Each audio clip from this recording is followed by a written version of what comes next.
talaga ang pagtatrabaho mo sa ibang bansa? Oo anak pasensya na kung kailangan umalis ni Papa. Ginagawa ko lang naman to para sa'yo, para mabigyan ka ng magandang buhay. Papa ko, wag mo akong iiwan. Pangako, magpapakabait na ako, Papa ko. Sana balang araw maintindihan din ng anak ko kung bakit kailangan kong mag-abroad. Anak, nandito na ako sa Saudi. Mag-iingat ka palagi dyan, anak ko, ha? Mahal na mahal ka ni Papa. Ingat ka din dyan, Papa. Nakakalungkot kasi mas pinili mo pang umalis kaysa kasama ako dito sa bahay. Sige na pa, bye-bye. Yes, magagawa ko na lahat ng gusto ko. Wala na si Papa, wala nang magbabawal sa akin. Hello po, Pa. Kailangan ko kasi ng pera bukas. Padalhan mo ako ng 20,000, ha? Anak, kamusta ka dyan? Miss ka na ni Papa. Anong gagawin mo sa 20,000? Anak, kakapadala ko lang noong nakaraang linggo. Anak, ubus na ba yon? O ano, baby, anong sabi ng papa mo? Magpapadala na ba siya ulit? Oo, baby, magpapadala daw siya.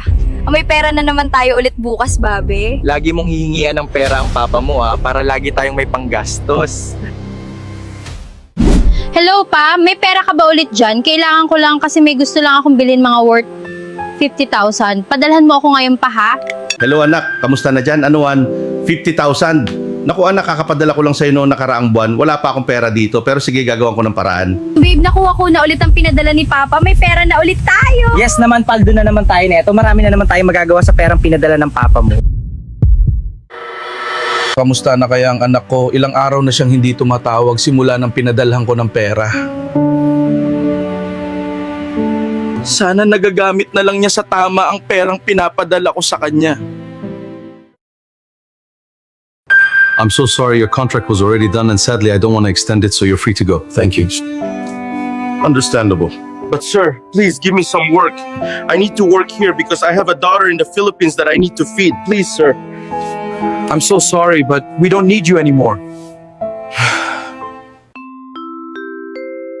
Ay naku, paano na kami nito?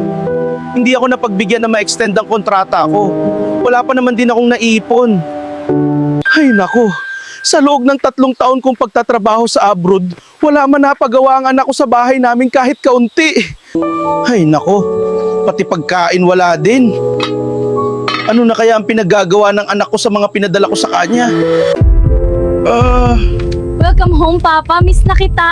Anak, bakit walang pagkain? Saan lahat napupunta ang mga perang pinadala ko sa'yo? Ano kasi pa basta halika, sumunod ka sa akin. Saan naman tayo pupunta, anak? At gutom na ako. Basta pa, tara, sunod ka sa akin, dali. Oo.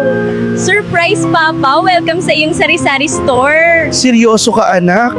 Para sa akin ba to? Mama naman pa, simula nung umalis ka, plano na namin ito ng boyfriend ko na dito lahat mapupunta, lahat ng pinaghirapan mo. Ano anak, may boyfriend ka na. Pero maraming salamat sa inyo. Sobrang napasaya niyo ako. I love you, anak ko. I love you too, Papa. Ayaw na kasi kitang umalis ulit para magkasama na tayo. Na nga pala pa si Reggie, boyfriend ko siya, lahat ng tumulong sa akin sa plano kong ito. Maraming salamat sa iyo, Reggie, dahil isa ang mabuting ehemplo sa anak ko. Pangako, aalagaan ko po ng mabuti ang anak nyo. Ayaw na kasi kitang umalis pa. O ano, tara na, kain na tayo. Baka magkadramahan pa tayo dito. Let's go!